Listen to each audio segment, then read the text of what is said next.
Ad ingastrarlo, inconsapevolmente, è stato il padre, ispettore di polizia alla questura di Agrigento, sottoposto, come tutti gli altri vicini di casa, al prelievo di un campione del DNA.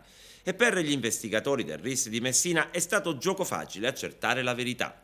E così, 2 anni dopo l'omicidio che sconvolse Montallegro, i carabinieri hanno arrestato il presunto assassino di Giovanna De Rossi, 68 anni, una tranquilla insegnante di Roma che, colpita dalla bellezza del paese, decise di venire a vivere a Montallegro.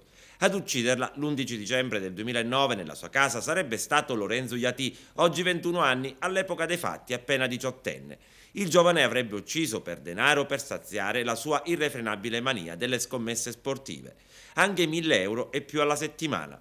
La svolta nel giallo lo scorso 14 ottobre, quando i carabinieri del reparto operativo di Agrigento e gli esperti della scientifica dell'arma tornarono nella casa della donna per cercare lungo le scale tracce ematiche e biologiche da comparare con i risultati fino a quel punto acquisiti. Tra queste, quelle dell'ispettore di polizia che, come detto, si sottopose al prelievo del DNA volontariamente. Il suo profilo era compatibile con quello di un parente stretto dell'assassino.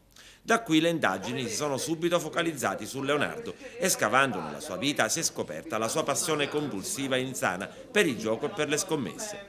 L'anziana fu ritrovata seminuda con il cranio fracassato da un vaso nell'appartamento al secondo piano di una palazzina di Corso Vittorio Emanuele, messo totalmente a soqquadro. Secondo quanto è stato accertato dalle indagini sulla porta d'ingresso, non c'erano segni di effrazione. Pertanto subito si ipotizzò che la donna, trasferitasi a Montallegro 2 anni prima, conoscesse il suo assassino.